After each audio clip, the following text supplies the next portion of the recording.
Betsy DeVos wants to make it a little bit more difficult for students who are defrauded to be able to get their money back. Now, new rules proposed by the Secretary of Education would now impose stricter standards for students defrauded by for-profit colleges to qualify for relief on their federal loans. Now, they plan to rewrite the borrower defense to repayment rules. Now, that's an Obama-era rule, of course, that allowed students that were defrauded by for-profit colleges to be able to get some of their money back, to get student debt relief. Now, these rules would cut an estimated $13 billion in department spending, primarily awarded to defrauded students as debt relief, compared with Obama-era aid.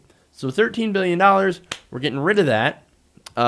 So, hey, man, if you get defrauded, not only do you have a higher bar, but also there's less money for us to help you with. Well, congratulations.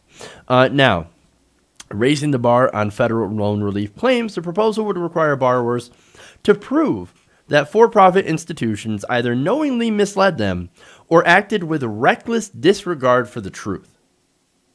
So that sounds like, okay, yeah, well, you got to prove it, right?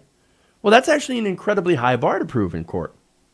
So that makes it much more difficult for you to go and if you believe that you have been defrauded, for example, places like ITT Tech and Corinthian, as well as Trump University, they did knowingly, defraud their students.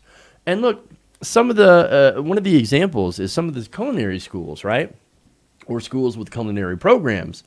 Well, they would post job numbers, right? Oh, look at all, like we have so many people that graduate from this and become chefs. Well, what's the definition of chef, right? What do they use as an example to define what a career in food service is as a chef? Well, they used people working at McDonald's as an example, and they included them in the number.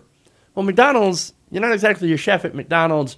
You're making minimum wage. Oftentimes, somewhere around $7.25 or the minimum wage of the current state that you reside in. That's not a career as a chef, but yet they included that in their numbers so they can say, hey, look, our programs are so successful, you should come to our school and spend your student loan money. That's defrauding. Again, under these new rules, it would be much more difficult to be able to prove that. As I said before, here's the bar. They have to prove that for-profit institutions knowingly misled them or acted with reckless disregard for the truth. Now, here's the thing. That's the point. The whole point is to put a giant bar in the way so they can protect the for-profit colleges. Look, borrowers, more of these rules, borrowers will also be required to transfer existing credits and to find an alternative institution to attend if their college closed. So instead of getting money back for their debt relief and paying off the debt that they had already accrued, no, they're going to have to go to a different college. So to finish out their program. So that doesn't help the student loan debt crisis, okay? Because they still end up having debt. Now, previous rules had allocated funds for borrowers in the event that the student's for-profit school was shuttered unexpectedly, right? Now, let me tell you why that these rules are putting in place, right?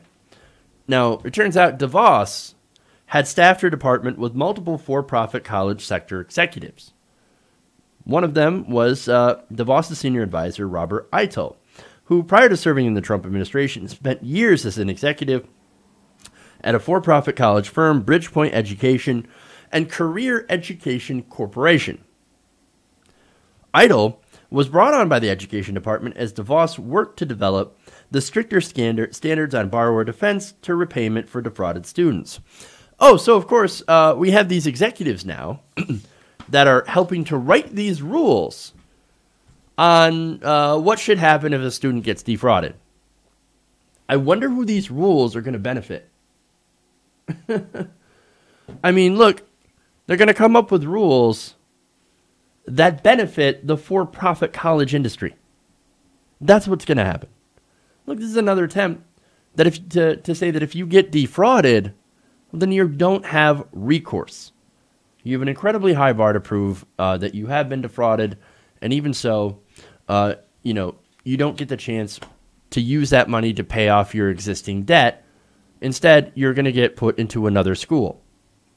Which, look, some people might want to do so, but at the end of the day, they still have that enormous amount of debt left over from the school that's defrauded them. That's not good. Okay? So this is just another attempt to make sure that you cannot fight back against these for-profit schools. They are using the government to, again, prop up an industry that is by nature predatory. But that's what Betsy DeVos is all about. Hey everybody, thanks for watching this video. If you want to see more like this, please hit the subscribe button below. And if you want to support truly independent progressive media, please consider becoming a patron at patreon.com/TYTNation.